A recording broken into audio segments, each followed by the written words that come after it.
All right, my mathematicians, we are going to stick with geometry for a little bit longer.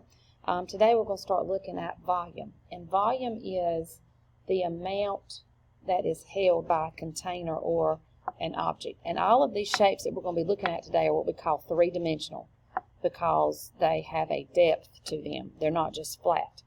So these are all examples of prisms. Now this one has a special name. It's called a cube, which you can't see it, sorry. It's called a cube because every face, all the faces are exactly the same size. So that has a special name of a cube. Now these all are just called rectangular prisms. All of the pieces are rectangular or square in nature. And there's going to be 6 faces. So we have a top and a bottom, a front and a back, and then 2 ends. So we've got 6 faces. And again, it's three-dimensional. So we have rectangular prisms, which all of these are examples of rectangular prisms. And then we have this one, which is a cube, because all of the sides are exactly the same. Okay? So today we're going to start looking at volume, which is very simple. The way you probably started volume in about 4th grade.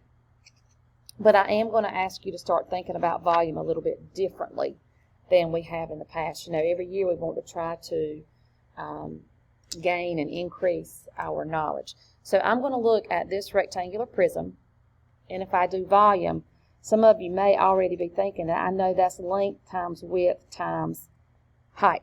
Length times width times height.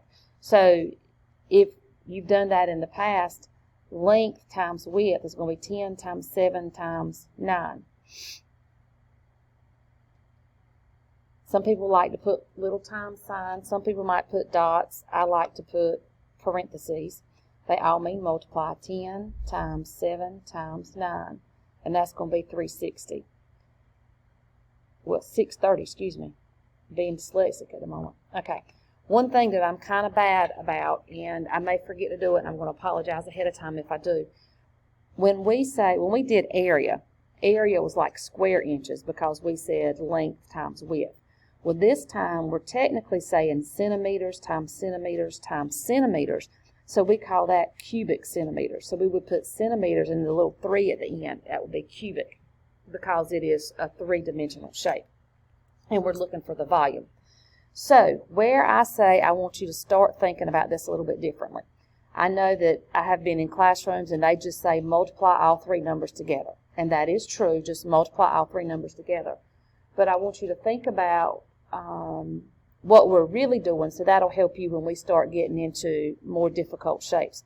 So I'm just going to write this formula again. Length times width times height. Okay? And I'm going to slide this down again. We're going to still deal with the same shape. If I shade this purple, most of you are going to recognize that as the bottom or the base. And that is also in the shape of a rectangle. So if you remember doing rectangles, then we know that the formula is length times width. So the way that you're going to start seeing volume written is we know that this is a rectangle. And so when we say the area of the base, we call that a capital B. Not a little b, because a little b is just a flat line. The area of the base means you actually have to find the whole area of the bottom. So a big B means the area of the base times the height. So if I do the area of the base is length times width, which is 70 times 9. And 70 times 9 should give us the exact same answer, which is 630.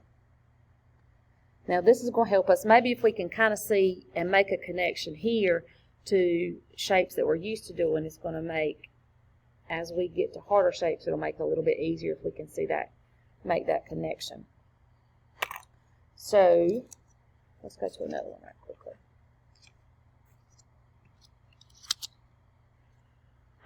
I'm going to change this question. Hold on just a second. I'm going to cut a number off. It had a decimal in it. I don't want to deal with decimals just yet. So you know that the old way, you just said length times width times height, which would be 3 times, I got to go this way this time. 3 times 7 And then the height, the up and down, is 2. So we would have 3 times 7 times 2. So you could multiply that 3 times 7 times 2, and you're going to get 42. And since we said feet times feet times feet, that's going to be cubic feet. But let's think about it the other way as well. Length times width, capital B times H. Length times width is the shape of the base. So if we look at this base, we just go ahead and put that base, figure out the area of that base, which is 3 times 7 is 21, times 2. And then obviously 21 times 2 is going to give us what we started with the other one, 42. And that is going to be cubic feet. So this is the way you're going to start seeing volume written. And I want you to try to make connections of that capital B just really is talking about the area of the base.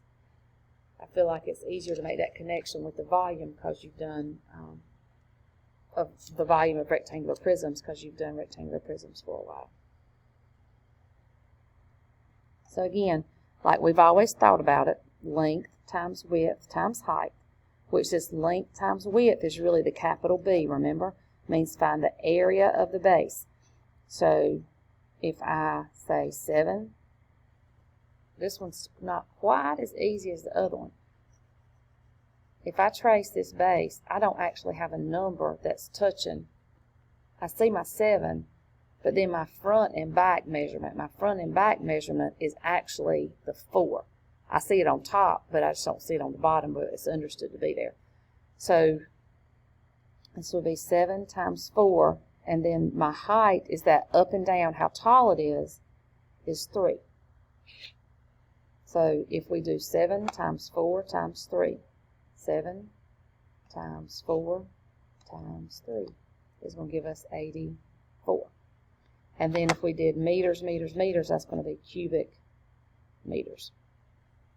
So again, if we focus on that base, remember capital B just means the area of the base. So we're still going to do length times width. So you're still going to do the 7 times the 4, which I know y'all already know what that is, 28, times the height, which is that up and down, is 3. So 28 times 3 gives us the exact same answer. So we need to start thinking about volume.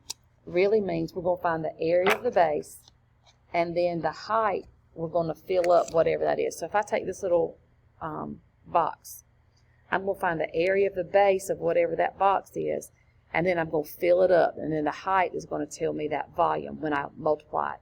So find the area of the base, and then multiply that height, and then we're going to have the volume. Okay, so in this case, the base is rectangular, and you're just going to fill that up. Okay, so if you have any questions, remember you can email me.